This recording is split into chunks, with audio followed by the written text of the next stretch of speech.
Bienvenue à tous, bienvenue à toi. Aujourd'hui, on se retrouve pour une nouvelle vidéo. Donc dans cette vidéo-là, je vais vous montrer ça. Donc le ballast que je vous ai montré dans la vidéo où je présente ma collection. Voilà, donc je vous ai dit que je vais faire une vidéo dessus où je l'essaye. Voilà. Donc je viens de découvrir qu'il est dimmable. Donc on va essayer ça en vidéo. Voilà. Hop, donc c'est un ballast Philips. Voilà. De 2 fois 58 watts. Voilà.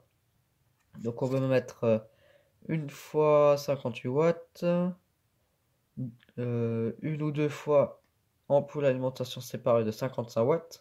Voilà, donc un ou deux tubes 58 watts, un ou deux tubes, un ou deux lampes alimentation séparée de 55 watts, 220 dans 140 volts. Voilà, donc UA 380 volts. Voilà, voilà. Ensuite là, la dimension qu'il faut dénuder les fils, le schéma. Voilà, donc là la longueur des fils qu'il faut dénuder. Philips, d'immeuble. Donc on va vérifier ça après. J'ai préparé tout un système. Donc je vais vous montrer l'intérieur. Donc l'intérieur c'est très simple. Il faut tirer sur les côtés et pousser et ça sort. Voilà. Donc là il y a l'intérieur. Donc ici on a un pont diode pour créer un courant continu. Voilà. Ici on a l'entrée du secteur, le neutre, la phase et la terre. Voilà, donc là on a un transfo. Donc ça c'est le primaire, ça c'est le secondaire.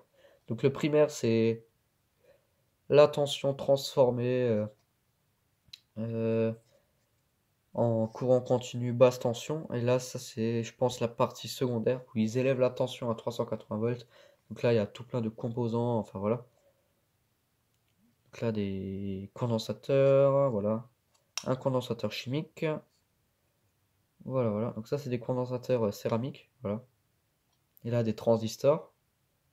Voilà. Donc là, il y a un cache. Je sais pas à quoi il sert. Il y a des bornes en dessous. J'ai jamais ouvert.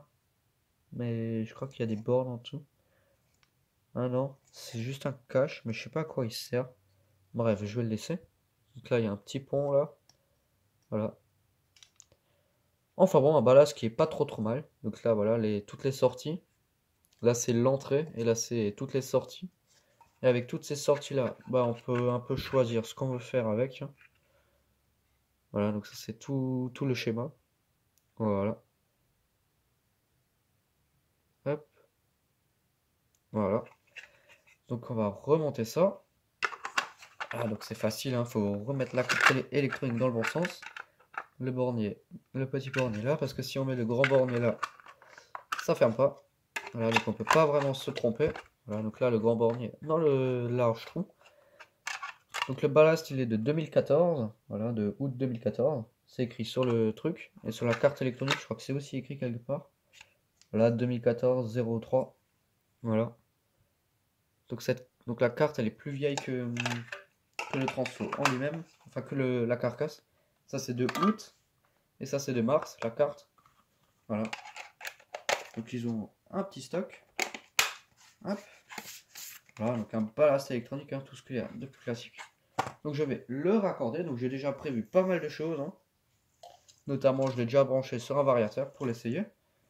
Voilà. Hop. Donc la phase, le neutre. Donc je vais bidouiller après le variateur parce qu'on n'en a pas besoin pour l'instant. Donc là, j'ai aussi raccordé un tube fluo sur des culots. Voilà. Hop. Donc on va raccorder ça là-dessus. Donc c'est bien, c'est des bornes automatiques. Ce qui est plutôt cool. Hop. Donc c'est un ballast que j'ai changé sur un chantier. Voilà, parce qu'on pensait que c'était le ballast qui était foutu, alors que c'était le tube. Voilà, donc on a laissé l'ancien ballast dedans, et puis mon collègue m'a donné celui-là, donc c'est plutôt cool. Voilà. De toute façon, il serait parti à la poubelle. Hop, donc là, je vais changer le câblage à ce niveau-là. Il suffit juste de virer ça. Ouais. De virer ce fil-là, tac. Et le débrancher ici, au niveau du variateur. Voilà, tac. Et je me branche direct sur là. Je dévisse l'ampoule. Voilà, donc j'ai mis une ampoule parce que sur le variateur, ça va de 40 à 400 watts maximum. Voilà, et là j'ai que 8 watts. Donc je mets une ampoule de 46 watts pour arriver à 50 watts à peu près. 54 watts à peu près. Voilà. Hop, donc ensuite je raccorde ça au secteur. Donc là j'ai un tube de 8 watts mais ça crame pas, hein. Hop, donc là il y a les fils là. J'envoie. Voilà, hein, donc ça fonctionne, hein. C'est vraiment classique de chez classique, hein. Voilà. Un tube fluo, hein. Tac. Donc maintenant on va foutre le variateur dessus. Voilà, donc c'est ce qui m'intéresse vraiment le plus. Parce que je viens de voir qu'on pouvait foutre un variateur dessus. Donc je vais remettre le variateur. Donc je débranche le neutre. Je prends le variateur. Je le rebranche sur la borne 1. Voilà. Je resserre ça. Voilà. Et le fil noir sur le neutre. Voilà. Hop.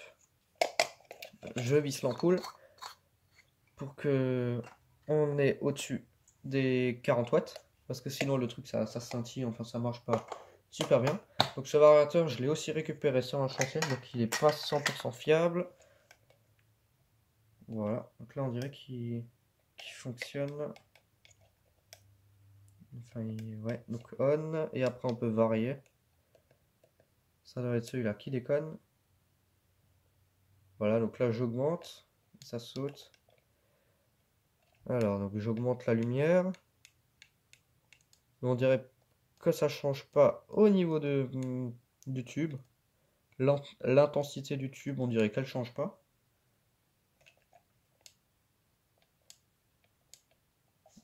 Je vais une fois dévisser l'ampoule. Voilà. Ensuite augmenter. Ouais, ça saute. Parce qu'il y a au bout d'un certain point, bah ça saute. Donc il est assez merdique ce variateur, il déconne. Voilà. Hop. Ça marche pas super bien. Là il y a un bouton reset. Voilà, donc il y a encore du jus. Faut remettre l'ampoule. Voilà. Tac. Mais ça change pas trop au niveau du tube. Je vais mettre une lampe à alimentation séparée là-dessus. Voilà. Ça ira peut-être mieux. Hop, donc je reviens. Ok, c'est bon. Donc là, j'ai mis un truc de 36 watts. Voilà, donc je l'avais déjà fait ça. Ça a pas mal marché. Donc ensuite, j'envoie. Voilà. Donc là, on peut voir l'allumage. Voilà. Un allumage beaucoup mieux. Donc ça s'allume d'abord d'un côté et après de l'autre. Donc je sais pas si c'est dimmable. Aucune idée. On dirait pas. On dirait pas trop que c'est dimmable. Ah si, quand même. Si, si ça se voit que c'est dimmable. Si, ouais, le ballast est dimmable. Voilà. Ah, ça c'est pas mal. Ouais, c'est dimmable. Ça c'est cool. Donc je sais pas si à la caméra ça se voit. Je sais pas si ça se voit à la caméra, donc je vais enlever l'ampoule. Donc là je suis à fond. Et après je peux diminuer. Voilà. Donc là, voilà, là ça s'éteint. Donc c'est dimmable jusqu'à un certain point et après ça s'éteint. Là, donc là je suis au minimum. Et ensuite, là, je suis au max. Donc c'est vraiment top ça. C'est vraiment trop cool. Voilà. Donc là, voilà. Donc c'est vachement chouette ça. Voilà, voilà. C'est plutôt cool. Voilà, donc il y a le variateur, hein, donc plus. Donc là, plus. Voilà. Là, je suis à fond. Et quand je fais moins, bah, ça diminue la lumière. Voilà. Jusqu'à un point où ça s'éteint. Voilà. Parce qu'il n'y a plus assez de jus. Donc on peut le voir à l'ampoule, hein. Voilà. Donc, on peut voir les filaments. Quand j'augmente la puissance, voilà. Donc là, on est à fond, et après, je peux diminuer. Voilà, moi, je le vois bien. À l'œil, ça se voit bien. Mais après, avec la caméra, je sais pas si la caméra, elle fait le truc. Donc là, je suis au minimum. Et là, je suis au max. Voilà. Enfin bon, ça se voit pas trop, je pense, à la caméra. Là, on voit bien un peu. Donc c'est assez stylé, ça, la technologie. On peut faire varier la lumière des tubes fluo. Voilà, donc j'avais déjà vu, mais je pensais que c'était des ballasts spécifiques, mais vraiment des gros trucs. Mais finalement, non. Voilà. Donc j'avais pas vu que c'était d'immeuble. Donc c'est plutôt cool, ça. Voilà, voilà. Enfin bon, donc merci d'avoir regardé cette vidéo. Si tu as des questions, n'hésite pas à me les poser dans l'espace des commentaires. Ciao!